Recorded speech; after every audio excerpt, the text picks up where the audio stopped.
మాకు ఏ జీవనాధారం లేదు, మాకు ఏ పాడి పంటలు లేవు. ప్రస్తుతం మనం విజయవాడలోని బాలాజీ నగర్ దగ్గర అయితే ఉన్నాము. ఇక్కడ సాయంత్రం పూట సర్కస్ చేసుకుంటూ కొంచెం జనాలు కనబడ్డారు. వాళ్ళు ఎక్కడి నుంచి వచ్చారు, వాళ్ళకి ప్రభుత్వం ఏమైనా సదుపాయాలు కల్పిస్తుందని వాళ్ళ మాటల్లో తెలుసుకుందాం రండి. నమస్తే అన్న, మీరు ఎక్కడి నుంచి అన్న వచ్చారు? అసలు మామూలుగా మీ ప్రదేశం ఎక్కడి నుంచి మీది? సార్ మాది ప్రకాశం జిల్లా సార్, మాది ప్రకాశం జిల్లా దర్శి మండలం. మాది మా ఊరు అక్కడే, మాది పక్కన క్యాలీ సాయినగర్. మాది జీవనాధారం ఇది, మా సర్కస్ ప్రోగ్రామ్ మాది. మాకు ఏ జీవనాధారం లేదు, మాకు ఏ పాడి పంటలు లేవు. మా ఇది చేస్తామే మేము తింటాం, లేదంటే ఎన్ని రోజులు మేము పస్తూ ఉంటాం సార్. మాదే జీవనాధారం. ప్రభుత్వం ఏమైనా జీవనోపాయాలు కల్పిస్తుందా? స్కీమ్ లేన మీకు ప్రభుత్వం ఇస్తుందా? లేదు సార్, ఏం లేదు సార్, ఏమి ఇష్టం లేదు సార్. ఈ పందెం చేయాలి, ఈ సంవత్సరం అంతా ఈ ఊరు గ్రామం తిరుగుతూ ఉంటాము. ఈ వర్షాకాలానికి మళ్ళీ ఇంటికి వెళ్ళిపోతాం సార్.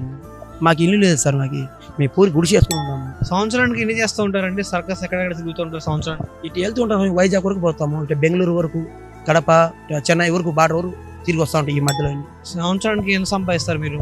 సంవత్సరానికి మీరు తిని మాకు ఎంత వస్తారు? ఇప్పుడు ఎంతమంది వస్తారు జనాభా, మన అంతమంది ఈ ఊరు కదా.